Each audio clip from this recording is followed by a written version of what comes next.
Hi guys, village recipe রান্নাঘরে আপনাদের সবাইকে স্বাগত। আজকে আমি আপনাদের কাছে শেয়ার করব টক শাক। এই যে দেখুন এখানে টক শাক, এটা দেখতে কিন্তু মেস্তা শাকের মতন। এই যে দেখুন মেস্তা পাতার মতনই লাগে দেখতে, কিন্তু এটা মেস্তা পাতা না, এটা ওই রকমই দেখতে। এটাকে আমরা টক শাক বলি। এটা খেতে কিন্তু খুব ভালো লাগে। এই শাকটাকে কে কে চেনেন না জানি না। এই যে দেখুন পুরো সেই মেস্তা পাতার মতন দেখতে লাগছে না, কিন্তু এটা মেস্তা পাতা না। এই যে দেখুন, এটা হচ্ছে টক শাক বলে। শাকটা টক টক লাগে। তা আজকে আমি ওই জন্য এই শাকটা আপনাদের কাছে শেয়ার করব। তাহলে আপনারা প্রথম থেকে শেষ পর্যন্ত পুরো ভিডিওটা দেখুন। এই যে শাকগুলোকে আমি তুলে নিয়ে এসেছি বাগান থেকে। এখন এই শাকগুলো আমি বেছে নেব, পোকা টোকা আছে কিনা এদিক ওদিক দেখে। আর এই ডাঁটিটা, খালি এই ডাঁটিটাকে এই যে এইভাবে ফেলে দেব, শুধু এই ডাঁটিটা ভেঙে ফেলে দেব। আর কিছুই এর ফেলা লাগবে না, শুধু পোকা পাতাগুলো একটু দেখতে হবে। এই যে এইভাবে প্রত্যেকটা ডাঁটিটা ফেলে দিতে হবে। তো এইভাবে সবগুলো আমি বেছে নিয়ে তারপরে আবার আপনাদের দেখাচ্ছি। এই যে দেখুন, এতে তো পোকা থাকে, সেই পোকাটা খালি দেখতে হবে পোকা আছে কিনা। কোনোটাই পোকা নেই। এই যে এইভাবে ফেলে দেবো ডাঁটিটা। আমি এইভাবে সব শাকগুলো বেছে তারপরে আবার দেখাচ্ছি। তাহলে এই যে দেখুন টক শাকগুলো কিন্তু বেছে আমি পরিষ্কার করে ধুয়ে নিয়েছি। এই যে এরকমভাবে। এই শাক কিন্তু আর কাটা লাগবে না।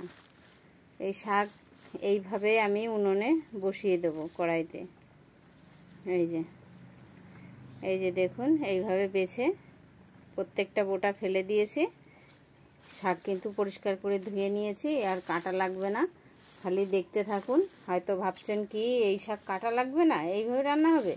তো কড়াইতে দেওয়ার পরে পুরো আমড়ে যাবে, একেবারে অল্প একটু হয়ে যাবে। যতটা দেখছেন এতটুক থাকবেও না, একদম কমে এতটুক হয়ে আসবে। খালি দেখুন। কড়াই বসিয়ে তেল দিয়ে দিয়েছি, সাদা তেল। এবার দিয়ে দেবো এখানে কিছুটা সরষে। এবার দিয়ে দেবো আমি এই কেটে রাখা শাকগুলো।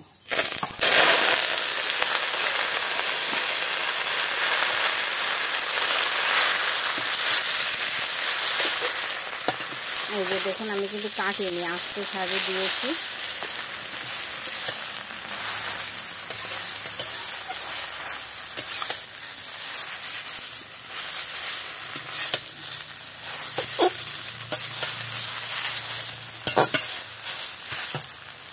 দিয়ে দেবো একটু লবণ, দিয়ে দেবো হলুদ,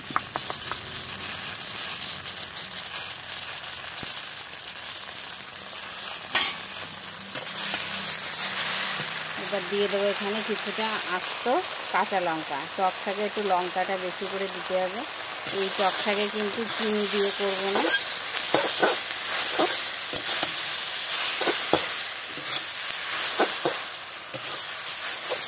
দেখুন শাকটা আমড়ে কতটুকু হয়ে গেছে।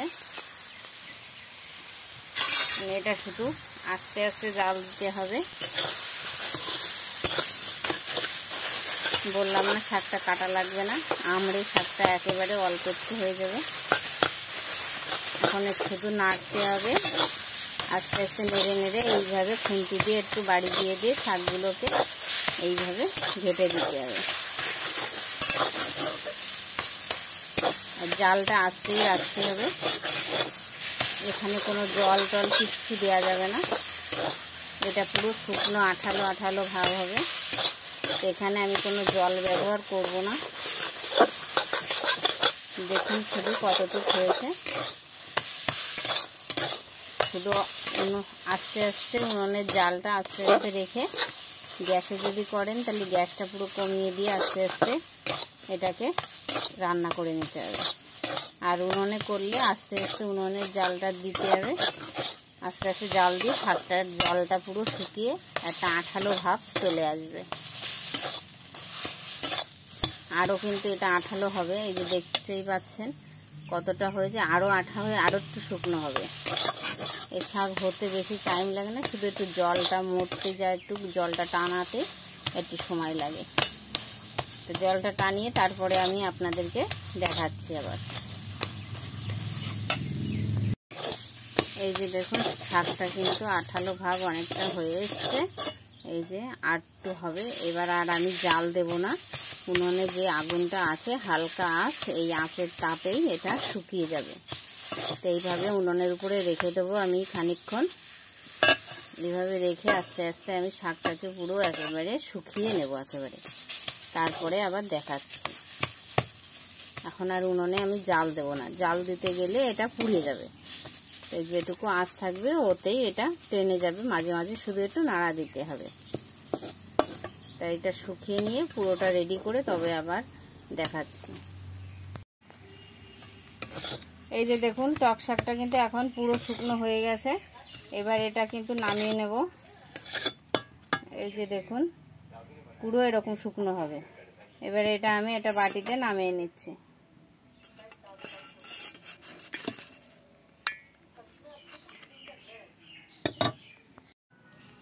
তাহলে এই যে দেখুন পুরোপুরি কিন্তু টক শাক তৈরি। তাহলে এই যে দেখুন কতটা শুকনো হয়েছে, আপনারা খালি এইটুকু দেখুন।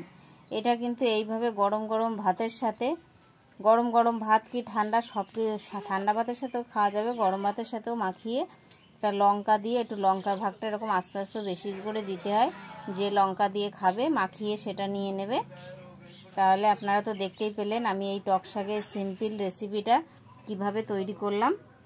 তাই এটা যাদের বাড়িতে আছে তারা ঝটপট এইভাবে বাড়িতে বানিয়ে নিন।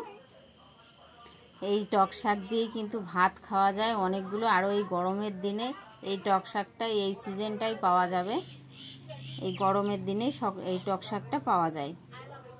তা যাদের বাড়িতে আছে এটা তারা এইভাবে রান্না করে খেয়ে নিন। আর এগুলো বাজারেও কিনতে পাওয়া যায়, বাজারে একটু খোঁজ নিলেই পাবেন। তাহলে এই রেসিপিটা কেমন হলো টক শাকের আমাকে লাইক কমেন্ট করে অবশ্যই জানাবেন। আর চ্যানেলটিকে সাবস্ক্রাইব করতে ভুলবেন না, পাশে থাকা বেল আইকনটি প্রেস করে রাখবেন, সবার আগে ভিডিও নোটিফিকেশনগুলো আপনাদের কাছে পৌঁছে যাবে। তাহলে ভালো থাকবেন, সুস্থ থাকবেন। ফিরে আসছি অন্য কোনো রেসিপির সাথে।